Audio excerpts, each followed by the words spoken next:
Olá pessoal, sejam bem-vindos e bem-vindas a mais um vídeo deste canal. Olha só, eu fiz recentemente, exames de sangue e tem um exame que na verdade são dois, que envolve a investigação da toxoplasmose. Eu vou explicar mais e tudo mais aí. Mas então, se você está procurando aí um vídeo para explicar mais sobre esses exames, a interpretação deles, fica aqui.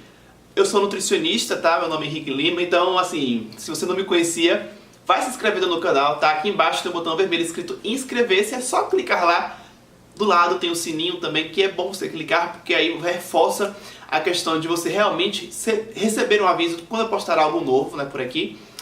E deixa o seu like, deixa o seu joinha aqui embaixo, porque isso é muito importante para mim, que estou aqui criando esse conteúdo para você aí. Vamos lá. Então, primeira coisa, toxoplasmose é o nome de um quadro clínico que envolve, a exposição do corpo humano a um micro-organismo que na verdade é um protozoário, que se chama Toxoplasma gondii. E aí assim, é um protozoário que pode causar um quadro como a toxoplasmose.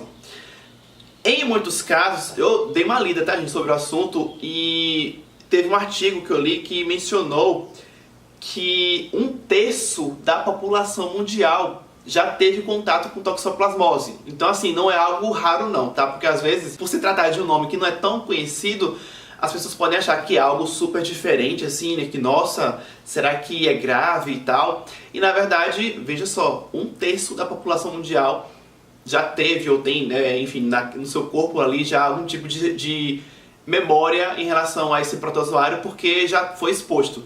Então não é algo raro. Porém, deixando bem claro, a depender da infecção ali, você pode ter sim, comprometimento em casos mais graves, porque pode atingir o cérebro. Então é aquilo, pode acontecer algum tipo de complicação, mas normalmente a pessoa é exposta, o corpo reage, se protege, cria aquela proteção, contra aquele elemento, o protozoário, e a pessoa não desenvolve nenhum sintoma, ou seja, é uma pessoa que a gente chama de assintomática, não tem sintoma nenhum e não tem nenhuma complicação realmente, Então, repito, é sempre bom, diante do que eu falei, que na verdade eu não vou repetir porque eu ainda não tinha falado, mas reforçando, é sempre bom você ter um acompanhamento, sempre, gente, com profissionais da saúde, seja da medicina, para avaliar, questões gerais de órgãos do seu corpo, mas também nutricionista, gente, para cuidar da sua alimentação, enfim, tudo é uma questão de cuidados gerais com a saúde. Agora, vamos à parte dos exames. O que acontece? Eu estava lá na consulta com o médico e ele já ia solicitar exames de sangue. Eu quis pedir para ele incluir, essa questão da investigação da toxoplasmose por uma questão de curiosidade minha mesmo, Na época da universidade, quando estudante de nutrição, eu estudei sobre a toxoplasmose, então, sei lá, por motivos, por esse motivo e outros, eu pedi para que ele incluísse esse exame. E aí ele incluiu, eu tô aqui com o resultado, e aí eu vou usar esse meu exame e o resultado dele, para poder explicar como é que é a interpretação. Foram dois exames, Eu vou ler para vocês aqui o nome como está escrito aqui para mim, AC antitoxoplasmose IgG. E o outro é AC antitoxoplasmose IgM. Se você notou bem, a diferença entre esses dois nomes está na siglazinha. Um é IgG e o outro é IgM. Só para dar uma ilustrada para vocês, esses nomes aí, essas siglas, são o quê? Imunoglobulinas, ou seja, imunoglobulina G, por isso IgG, é uma forma abreviada, e o outro é imunoglobulina M, IgM. Ou ainda, para ficar mais claro, são anticorpos, porque imunoglobulina é um nome que, enfim, não é o mais comum. No geralzão, anticorpo é um nome mais comum, ou seja, é uma partícula que envolve mecanismo de defesa, de imunidade, de proteção. Então pensa só, se essas partículas aqui são anticorpos, que são relacionados ao quê? Ao seu processo de defesa, seu processo imunológico, ou seja, de proteção. Qual é o objetivo aqui? é verificar se o seu organismo já entrou em contato com esse Toxoplasma gondii e ver se o seu corpo já reagiu, já pegou o seu sistema imunológico para reagir contra esse protozoário. Se o seu corpo já reagiu, vai ter uma alteração nesses exames aqui, por exemplo, tá? Então, o objetivo é esse. Deu para entender, gente? Espero que sim. Mas qual a diferença entre um e outro? A diferença é a seguinte. Primeiramente, deixa eu falar o resultado que deu no meu, né? O antitoxoplasmose IgG, o meu deu aqui resultado não reagente. Que bom, né? Bom pra mim. Aí o outro, o do IgM, o resultado o meu deu não reagente. Maravilha, né? Que bom, porque isso significa que eu não tenho a toxoplasmose, né? E, enfim, não tenho e nem fui exposto ao protozoário Toxoplasma gondii. Mas vamos à interpretação desse exame aí. O que acontece? O IgM, nesse caso aí, né, específico para a toxoplasmose, se ele tivesse dado como reagente, o significado é que você acabou ou tem pouco tempo, né, de ter sido exposto ou exposta a esse protozoário Toxoplasma gondii. Então a sua infecção ali está aguda e talvez você precise até mesmo usar algum tipo de medicamento, fazer algum tratamento para que você não tenha alguma complicação, né? Como eu falei, podem existir, né, complicações. Então, se você tem um diagnóstico ali de uma infecção que está acontecendo, por que não tratar, né, ao invés de ficar esperando que o seu corpo reaja naturalmente e correndo o risco de ter alguma complicação. Então, enfim, essa parte aí, né, já envolveria a intervenção médica. Então eu não vou aqui entrar em detalhes de qual seria o procedimento de tratamento ou se precisaria usar algum medicamento ou não.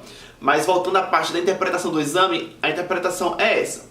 No meu caso, ele não reagiu, então isso significa que eu não fui exposto ao toxoplasma recentemente. O IgG, ele indicaria, né, se ele tivesse dado como reagente, ou se você já fez os exames e está querendo saber, né, o IgG, se ele reage, né, se ele não foi não reagente, ou seja, se ele reagiu, e depende também, né, gente, do nível de reação também, tá? Então, tem os valores de referência lá, então tem que levar, né, ao médico para fazer esse diagnóstico aí.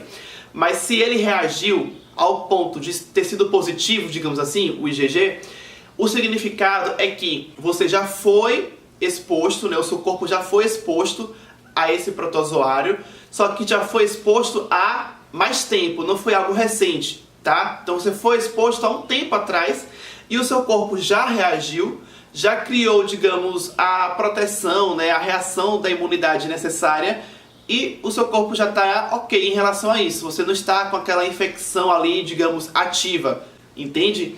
Então, nesse caso aí, é o tipo de quadro em que a pessoa já foi exposta e continua sem nenhum sintoma, porque realmente o corpo da pessoa naturalmente já criou a reação necessária para ficar protegida, sabe? Mais ou menos isso. Então, é aquilo.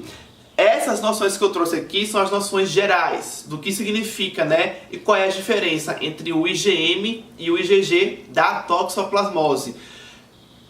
Lembrando que a investigação clínica é importante porque é aquilo, né, gente? A depender do quanto que reagiu, você pode pensar que, nossa, reagiu, então às vezes reagiu num nível que não é o suficiente para dizer que você foi exposto a toxoplasma, entendeu? Então por isso que tem que investigar com um profissional. Mas as noções gerais estão aqui e foram dadas. Agora, a nível de complemento, né, uma questão aí que realmente precisaria de muito cuidado em relação ao toxoplasma é na gravidez. Pessoas gestantes, né, obviamente mulheres, quando adquirem essa infecção, quando estão grávidas, existe chance de ter complicações, até mesmo no desenvolvimento do feto, né, e trazer algum tipo de complicação mesmo. Então, gente, né, o cuidado é importante, né, para que as pessoas saibam, né, como é que essa infecção pode acontecer. Se vocês quiserem que eu faça um vídeo sobre o toxoplasma, a toxoplasmose, quais são os mecanismos de transmissão, eu até faço, então me peçam aqui, tá? Eu acho importante até isso, né? Porque é muito importante, porque se a pessoa sabe quais são os meios de transmissão, quais são as formas mais possíveis da pessoa adquirir essa infecção, poxa, a gestante vai tomar mais cuidado e diminui a chance dela ser infectada. Vocês entendem? Então, é muito interessante isso, né, e importante na verdade, porque se a gestante adquire a infecção na gravidez, poxa, ela pode ter complicações, né, para a criança ali que está se desenvolvendo. Então não é brincadeira, né, gente? Então, na gestação, pelo que eu dei uma lida, é uma das fases críticas, né, de quando o toxoplasma realmente pode impactar, às vezes, né, para o resto da vida, porque se você atrapalha o desenvolvimento de uma criança, né, que está se desenvolvendo, você pode ter ali uma interferência que se perdure, né, para o resto da vida, depois que essa criança nascer. Enfim, eu estou trazendo aqui essa informação adicional só para até mesmo ilustrar a questão daquilo que eu falei antes, de que às vezes a infecção pode não dar em nada, é assintomática, mas às vezes pode sim ter algo complicante. A exemplo dessa questão aí da gravidez. Então a gravidez aí que eu citei foi apenas um exemplo para ilustrar, né, para não ficar tão rasa a explicação, né, de que tá, mas que tipo de complicação, quando é que pode complicar? Na gestação é um exemplo, ok? Mas é aquilo, por isso que é importante fazer investigações e acompanhamento profissional. Seja se você é gestante, ou se você é homem, enfim, ou se você é mulher e não está gestante, não interessa, gente. Cuidado com a saúde, ir ao médico regularmente, ir ao nutricionista regularmente é fundamental, porque aí você, quando tiver algum probleminha, você já trata logo e evita a chance, né, de ter aquelas complicações que podem acontecer quando você simplesmente não faz nada, né, não cuida muito da sua saúde. Espero que tenha ajudado. Deixe o seu joinha aqui embaixo.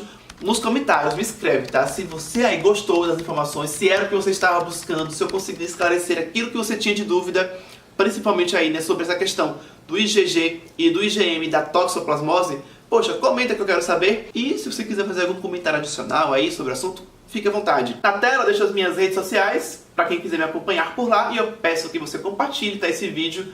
Se você conhece alguém que estava falando sobre esse assunto, olha, esse vídeo aí vai interessar, né? Então, manda, compartilha. Já aqui na tela no meio vai aparecer uma foto minha que você pode clicar para realizar a sua inscrição nesse canal. E é isso. Muito obrigado por ter me assistido até o final. Fico por aqui e até o próximo vídeo.